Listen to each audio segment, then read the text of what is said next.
Hi, everyone. Marianne Croce here from Small Biz Vantage and creator of 3 Day Weekends Coaching. I am excited to be here each and every week. I do these lives for a couple of reasons. I do them so that you could shift your perspective or your vantage, how you look at your business, turn it into your competitive edge, and then for you to be able to take an action item away each week and implement it, try it out. It's a great way to give back and help an industries that I truly admire and respect. So who do I work with?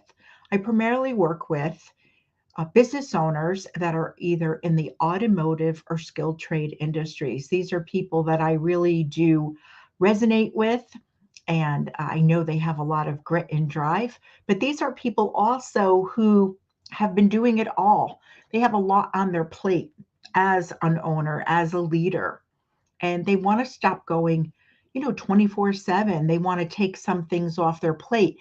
So, really, my goal is to help them work more on their business than in their business so that they can have a business and a life that they truly enjoy and find rewarding. So, this week's topic is business decisions, making these business decisions, right?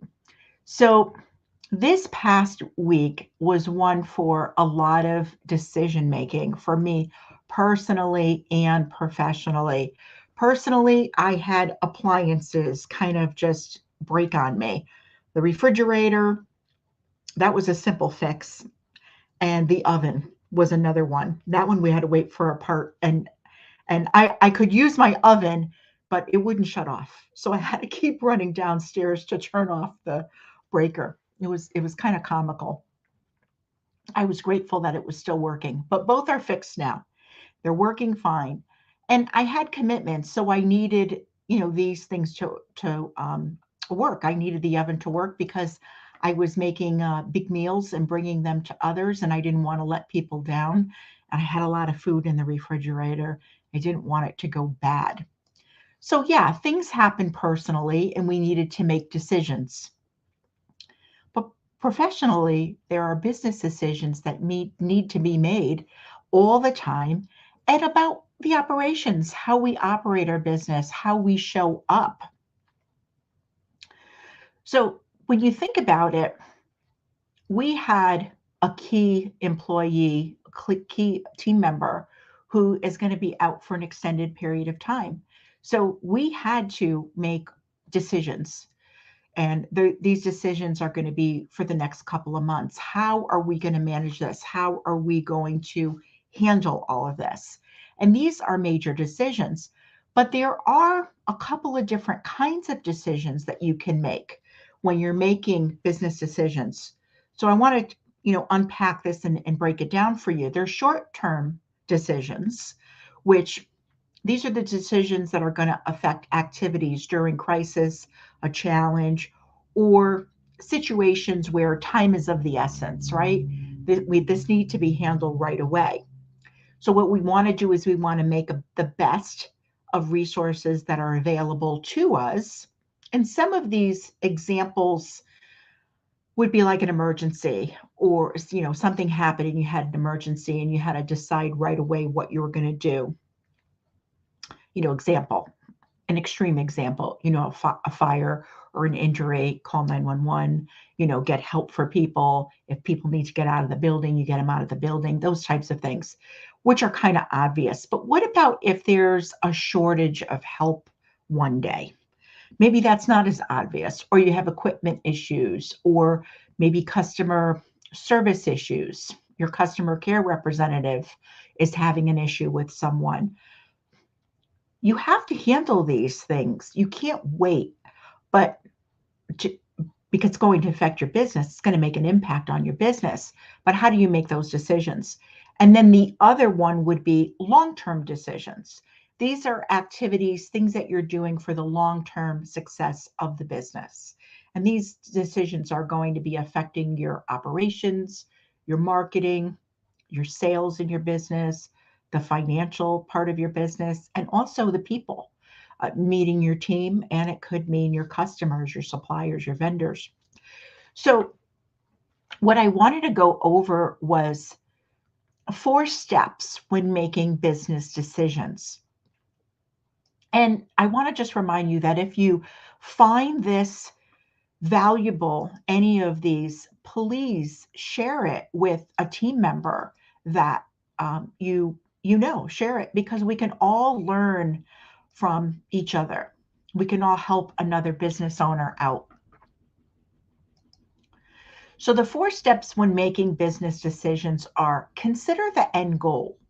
Don't lose sight of why you're making this decision. Does it align with the end goal? So a lot of times we're making decisions in the moment, but we lose sight of the goal. The next thing would be weigh the different outcomes. So if we did this, if this option, what would happen? How is this decision going to go? What is the outcome going to be? Let's look at the different scenarios. And how will each way affect the business? We have idea 1, we have idea 2, and kind of walk through them and think about the different outcomes that can happen. The third one is to seek advice.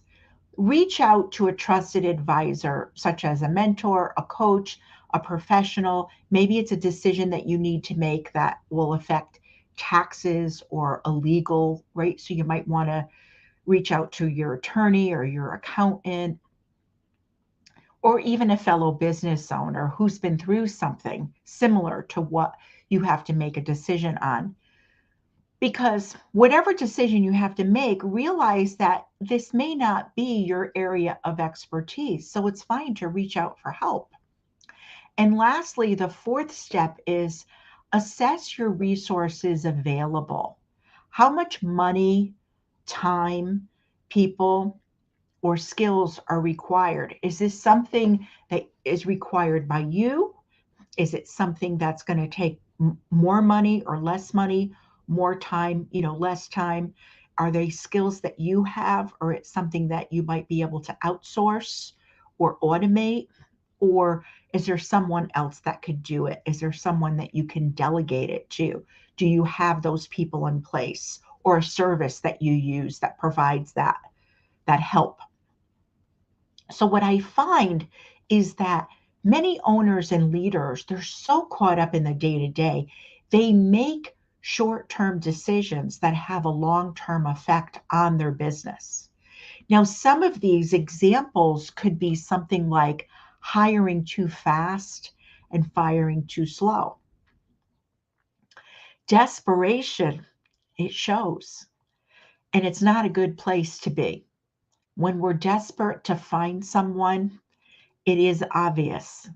And you don't want to come from a place of desperation, because usually the decisions that we make when we are feeling that way aren't the best decisions for the business, or even for our team or our customers. So we want to have an environment where our business is successful, yes, but that means our customers are happy and they're successful. It's a win for them. Our team, it's a win for the team, and it's also a win for the business. There's no reason why it can't be a win for everyone. Another example would be like a customer service situation. So your customer care representative is dealing with a customer or a client, and you have to remember to keep level-headed and don't take something personally. So we find sometimes that an owner is not in the best place to handle those situations. They may need to have someone else handle those service situations, because you want to be level-headed and you want someone there who isn't going to take it personally. So policies is the third thing for an example, like for a one-off situation. If it's not a common situation or a common occurrence, don't constantly be changing all your policies, because it confuses your team. You might have a situation that you weren't happy with, and all of a sudden you make a decision that You're never going to use that supplier again, or you're never going to use that vendor again, instead of getting on the phone and calling them. And the team doesn't know that you had that conversation or that situation happen, so they're not aware of it. It could be with a customer, it could be with a team member, and you put these policies in place that are really unrealistic in today's world. They're just unrealistic and they're not really going to serve anyone. But you just made that quick decision because of a one off situation. And lastly, getting personable about the team. Your team is your greatest asset. Most of my clients reach a point in their business where they can no longer do it all themselves. They need help and they have help, but maybe it's not working well for them. Your team is your greatest asset. Treat them as people with lives outside of work.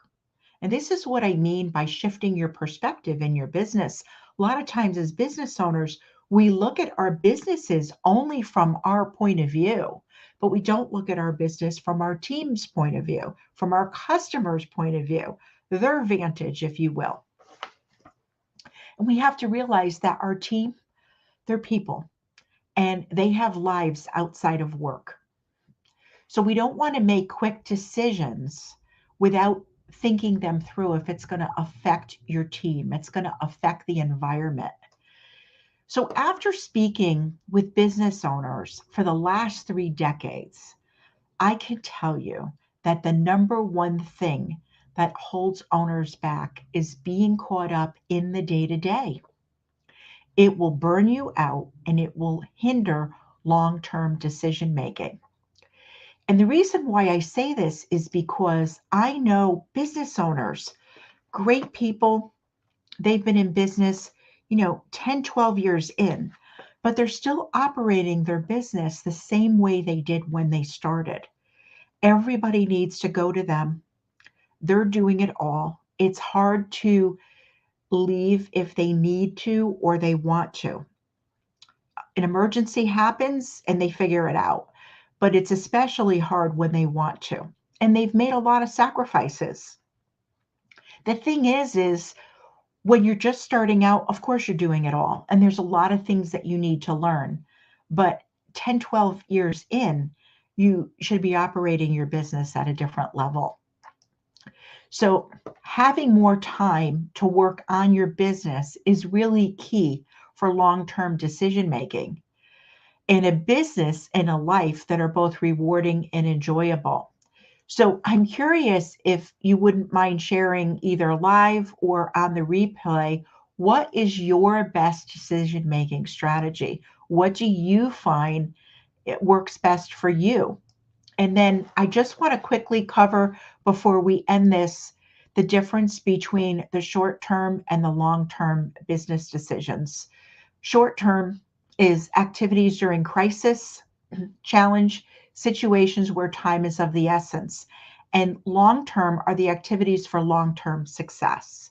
So when you are making those decisions, consider that the end goal, weigh out the different outcomes that could possibly happen, seek advice, and assess the resources that are available to you.